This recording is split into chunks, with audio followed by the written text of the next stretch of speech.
Islamization is a one-way street. No place in the world has ever become less Islamic. Only the opposite, more and more Islamic. And it is not happening organically. It is planned.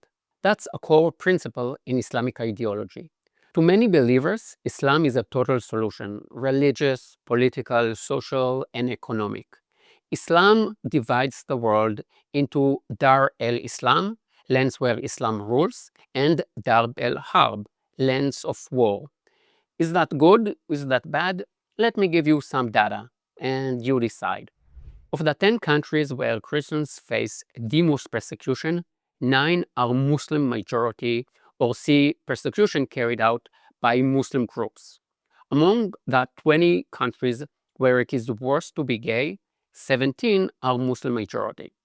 In the vast majority of Muslim majority countries, there is no real democracy, no political or religious freedom, and little freedom of speech or protest. That's why you rarely hear about persecuted minorities in Muslim countries. They are afraid to speak up. The sad irony is that the worst places get no attention, while free societies get all of it. And the numbers speak for themselves. In Iraq and Syria, there were once large ancient Christian communities, nearly gone. In Turkey, a century ago, Christians made up about 20% of the population. Today, almost none remain. There used to be large Hindu communities in Pakistan and Afghanistan. Many of them have been wiped out. And I haven't even mentioned the Jews. Hundreds of thousands lived in Arab states until the Jewish Nakba. Once a region becomes majority Muslim, no minorities can truly flourish. There are Muslim majority countries where bringing in the New Testament is illegal. And if someone in a Muslim country simply tries to talk to a Muslim about other religion, they might risk their lives.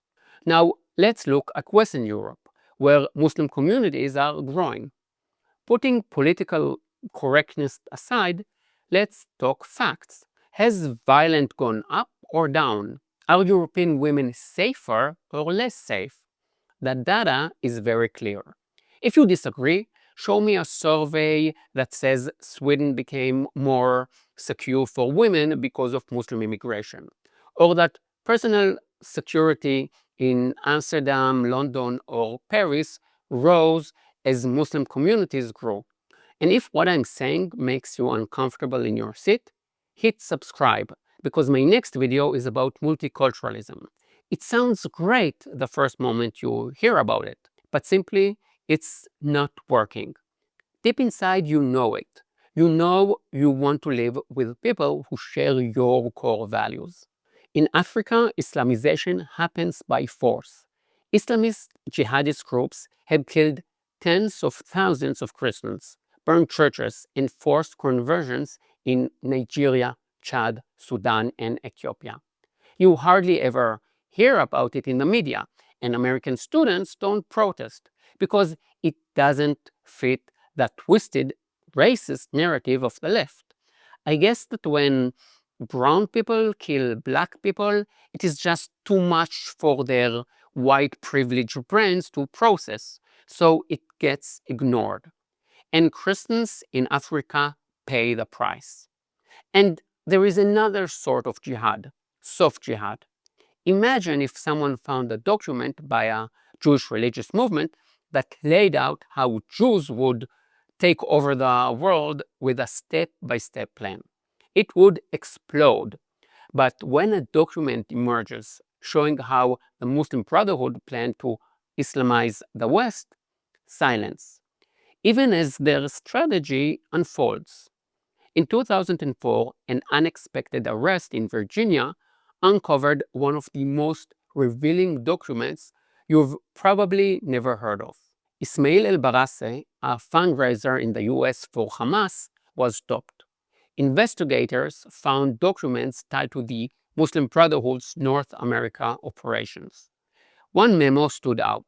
It described a chilling strategy to destroy Western civilization from within. Not with bombs, but through culture. I know it sounds a bit conspiratorial, so I will link the document and other seized papers below. What's striking is how deeply the Muslim Brotherhood understands how America and the West operate. This is from the document. The process of settlement is a civilization jihadist process in every sense of the word. The Muslim brothers must understand that their work in America is a kind of grand jihad, eliminating and destroying Western civilization from within, and sabotaging its miserable house by their hands and the hands of the believers, so that it is eliminated and God's religion is made victorious over all other religions. Without this level of understanding, we are not up to this challenge and have not prepared ourselves for jihad yet. It is Muslim's destiny to perform jihad and work wherever he is and wherever he lands until the final hour comes. And there is no escape from the destiny except for those who chose to slack. They know they cannot win from the outside.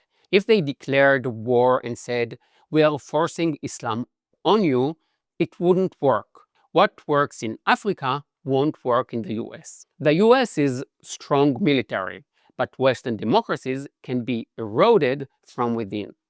And the seeds planted by the Muslim Brotherhood are bearing fruit now. Islamic centers, charities, cultural programs, teachers training, mosques, and university influence. It is no coincidence that anti-Israel protests began on campuses. Young Americans think they are a part of a liberation movement. They don't see that they are being used. Think for a moment, why did Qatar pour $5 billion into US universities? Does Qatar really want to help American students? Because the West is open to other cultures, it has been targeted by the Muslim Brotherhood and other jihadist groups as a comfortable hub. Just listen to what the foreign minister of the UAE said. And let me say this in English so you can understand what I'm saying. I have translation. No, I know you have translation, but I just want to make sure you get it right. There will come a day that we will see far more radical extremists and terrorists coming out of Europe because of lack of decision making, trying to be politically correct, or assuming that they know the Middle East and they know Islam and they know the others far better than we do. And I'm sorry, but that's pure ignorance. He spoke English so people in the West would understand him. But the problem isn't the language, it is the dominant, naive narrative in the West. The end goal of soft jihad is no different from the jihad we already know. If the West does not change its approach, Western countries could soon look like Syria, Yemen, and Afghanistan. Already, parts of cities in Western Europe resemble Damascus or Kabul more than they do European cities. Is that bad? Well, if you care about Western values, democracy, freedom of speech, yes, this is very bad news. The first step, expose this, talk about it, and demand action. And something you can do, support Israel. As you've seen in the last 2 years, Israel stands on the front line of this struggle against jihadists. I forgot to say, Hamas is part of the Muslim Brotherhood. And Israel is the only place in the Middle East where minorities, Jews and Christians, not only survive, but thrive. And that drives jihadists crazy. If you have the means to donate and support, please do. As always, I will leave a link below to the organization Meir Panim, which helps Israeli soldiers, and not least important, their families. See you in the next video. Yalla bye.